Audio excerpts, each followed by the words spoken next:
اور وہ پھر جہاز میں بیٹھ کے وہ جہاز پہ بیٹھ کے کیو کا رخ کرتی ہے، لیکن راستے میں ایک اور وائکنگز جو ہیں وہ ان کے جہاز پہ حملہ کر دیتے ہیں۔ جتنے اہل اور کام کرنے والے یا جو مستقبل میں جو بطور غلام اچھا کام کر سکتے ہیں ان لوگوں کو بچا لیتے ہیں، جبکہ باقی تمام لوگوں کو وہ قتل کر دیتے ہیں۔ قتل کیے جانے والے میں اولاف کا رضائی باپ بھی شامل تھا، جس کی عمر 70 سال تھی، اور اس کو بوڑھا سمجھ کے وائکنگز قتل کر دیتے ہیں، جبکہ اولاف جو ہے اور اس کے رضائی بھائی کو وہ غلام بنا لیتے ہیں اور پھر وہ اس کو جا کے فروخت کر دیتے ہیں۔ اب اتفاق یہ ہوتا ہے کہ اس کا ماموں جو ہے، جو کہ کیمن روس کے سلطنت کے اندر ایک کمانڈر ہوتا ہے، اور وہ ٹیکس کلیکشن کے لیے اس علاقے میں جاتا ہے، اور وہ دیکھتا ہے کہ ایک بچہ جو ہے وہ ان باقی تمام بچوں سے منفرد ہے، علیحدہ ہے، تو اس کو تجسس پیدا ہوتا ہے، تو اس بچے سے پوچھتا ہے کہ تم کون ہو؟ تو وہ بتاتا ہے کہ میں اولاف ٹریگویسون ہوں، اور وہ بڑا حیران ہوتا ہے، اور اس کو پتہ چلتا ہے کہ یہ میرا بھانجا ہے، تو وہ اس کے مالک کو ادائیگی کر کے اس کو اپنے ساتھ نوگراڈ جو ہے، جو اس ریاست کا دارالحکومت تھا، وہاں پہ لے آتا ہے، اس کی پرورش کرتا ہے، اور جو ہی اولاف جوان ہوتا ہے تو وہ کیمن روس آرمی کے اندر کمانڈر بن جاتا ہے۔ اولاف ایک دلیر اور ہر دل عزیز کمانڈر تھا، اور وہ کیمن روس کے حکمران ولادیمیر دا گریٹ کے بہت قریب تھا، اور اس سے دوستانہ تعلقات تھے، لیکن فوج کے اندر اس کی مقبولیت دیکھ کے ولادیمیر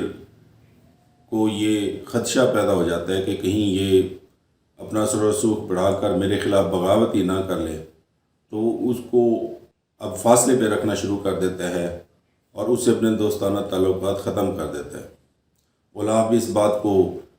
سمجھ جاتا ہے، اور وہ اس میں بہتری سمجھتا ہے کہ وہ کیمن روس کو چھوڑ کے وہ کسی اور جگہ چلا جائے، تو وہ اپنے بندے اکٹھے کرتا ہے، اور وائکنگز کی طرح اپنے جہاز لے کر وہ دیگر وائکنگز کی طرح چھاپہ مار کاروائیاں شروع کر دیتا ہے، اور مختلف بندرگاہوں کو لوٹنا شروع کر دیتا ہے۔ اسی طرح ایک طوفان آتا ہے، اور اولاف جو ہے اس کا جہاز ونڈ لینڈ کے اندر لنگر انداز ہوتا ہے، جہاں کی حکمران جو تھی وہ گیڈا تھی، جو کہ اس کو خوش آمدید کہتی ہے، اور اس کو آفر کرتی ہے کہ وہ سردیوں کا موسم وہاں پہ گزار سکتا ہے۔ ان دونوں کے درمیان محبت کا تعلق قائم ہو جاتا ہے، اور اولاف جو ہے اس سے شادی کر لیتا ہے۔ گیڈا ایک کمزور حکمران تھی، اور اس کے جو سردار تھے وہ اس کو ٹیکس نہیں دیتے تھے۔ جب اس نے یہ بات اولاف کو بتائی تو اولاف ان تمام سرداروں کے خلاف اپنے آدمی لے کے پہنچتا ہے، اور ان کو مجبور کرتا ہے کہ وہ اس کو ٹیکس دینا شروع کر دیں، اور 2-3 سال کے اندر ہی گیڈا جو ہے وہ مر جاتی ہے، جس کا اولاف کو بہت زیادہ دکھ ہوتا ہے، اور وہ پھر اپنے جہاز لے کر اپنی چھاپہ مار کارروائیوں کو شروع کر دیتا ہے۔ اولاف جو ہے وہ ایک جگہ پہ پہنچتا ہے جو کہ انگلینڈ کے قریب ہوتی ہے، تو وہاں پہ اسے پتہ چلتا ہے کہ وہاں پہ ایک ایسا آدمی ہے جو کہ مستقبل کے خبریں دیتا ہے، تو وہ اس کے پاس جاتا ہے کہ پتہ کرے کہ یہ ٹھیک آدمی ہے یا نہیں ہے، کیا اس کو واقعی مستقبل کا پتہ ہے یا نہیں ہے۔ تو اپنے ایک آدمی کو بھیجتا ہے اولاف بنا کر، تو وہ آدمی اس دھوکے میں نہیں آتا، اور وہ بتاتا ہے کہ تم اولاف نہیں ہو، اور پھر اولاف اس کے پاس پہنچتا ہے۔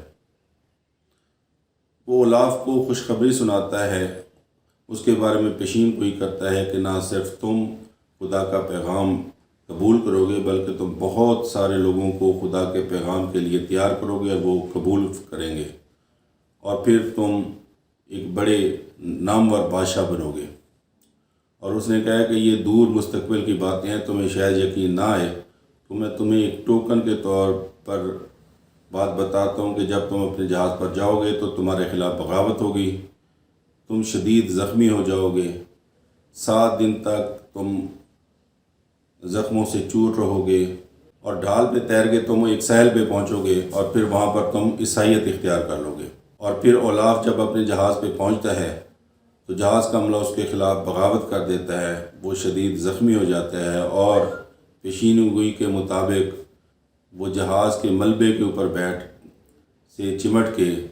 ساحل پر پہنچتا ہے، اور اپنے زخموں سے وہ نجات حاصل کر لیتا ہے۔ تو آج تک کے لیے ہم اس ویڈیو کو یہیں پہ اختتام پذیر کرتے ہیں۔ باقی ہم اگلے پارٹ میں ہم دیکھیں گے کہ اولاف کیسے بادشاہ بنا، اور اس سے بھی اہم بات یہ ہے کہ وائکنگز دور کے اختتام کے اندر اولاف کا بہت اہم کردار ہے، اس کو بھی ہم زیر بحث لائیں گے۔ اگر یہ آپ کو ویڈیو پسند آئی ہو تو اس چینل کو لائک اور سبسکرائب کیجئے، اور کمنٹس میں بتائیے کہ آپ کس شخصیت کے بارے میں ویڈیو دیکھنا پسند کریں گے۔ Thank you very much.